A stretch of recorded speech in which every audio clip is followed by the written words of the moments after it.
everybody, welcome back to my channel. My name is Christine and I am one of two moms to our two children, Hawk, who is 4, and Gray, who is 1. Now, I'm currently sitting in Hawk's room right now because he's the one that we're talking about today.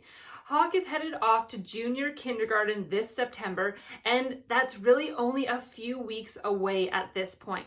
So over the last couple months, in fact, I have been bugging kindergarten teachers to give me some of their best tips to make sure that he is as prepared for the school year as he possibly can be. So I thought I would share the tips with you. Hopefully you will find them helpful as well. If you like any of them or if you have any additional tips that you want to share with me, I would love to hear them. So please just toss those down in the comments below. All right. Here we go. Let's get into it. Tip number 1 is to let your kid just be a kid for the remainder of the summer.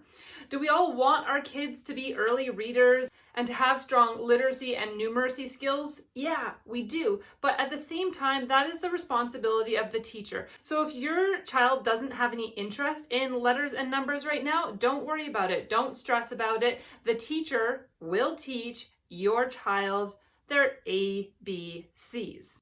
Now, if you really want to make sure that your child is actually prepared for junior kindergarten, here is what you do need to do. Tip number 2 is to focus on life skills. So, can your child do up their zipper? Can your child put their shoes on their feet and get them done up? Can your child unzip their backpack and get things out of it or put things back into it?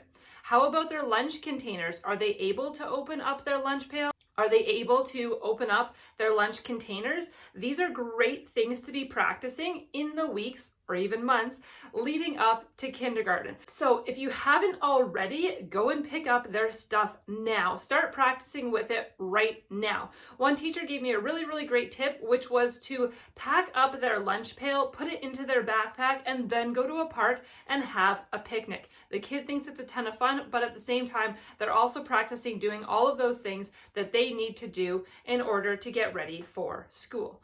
There's only one teacher in the classroom and there are a lot of kids. So it is essential that your child is able to do the basic things. And let's just think about this for a second. Let's say that there's one teacher and that there are 20 students in the class, maybe even more than that. If the teacher has to go around and open up every kid's snack for them, it's going to leave only a very short period of time for some of the children to eat their snack or to eat their lunch. So set your kid up for success. Help them to practice these life skills now. That could also include things like toileting. If they're not used to wiping their own butt, for instance, practice it. We have been focusing on that for almost a month now, and we're getting there. On that note of setting your child up for success, if there are certain things that they cannot do, for instance, if you bought them brand new back to school shoes that have laces and your child can't tie laces, which, side note, most children do not have the dexterity to tie laces until the age of at least 5 years old. So if laces aren't going to work out for your kid, pull them out and replace them with elastic laces. Okay, so number 2 is a little bit long-winded here, but you get the idea. Set your child up for success. Practice, practice, practice, really focusing on those life skills that they are going to need when they head off to JK.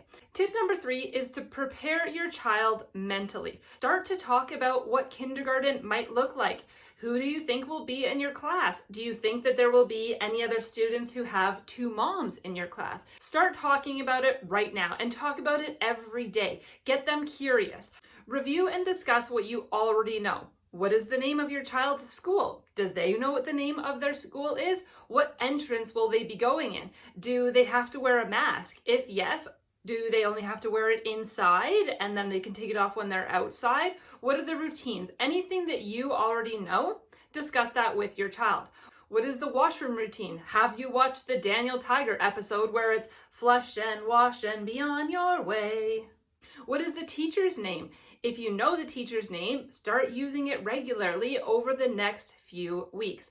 So whatever you know, start talking about it, start discussing it with them now. Next up is the I wonders. So I wonder what my teacher will be like. I wonder if there will be anybody else in the class who likes soccer. I wonder if, and the list goes on and on and on. Ideally, you want to make this transition as positive of an experience as you possibly can and reduce any anxieties. Tip number 4, this one is more so for your peace of mind than it is for your child, but label everything.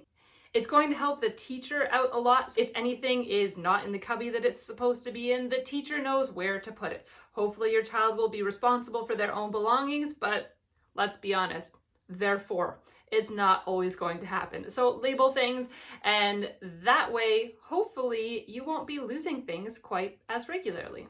So those are all of my tips for today. I know it's not a long list of tips, but I hope that you have found some of them to be helpful. If you did, please go ahead, give this video a thumbs up. I would really appreciate it. And hopefully we'll see you in the next one.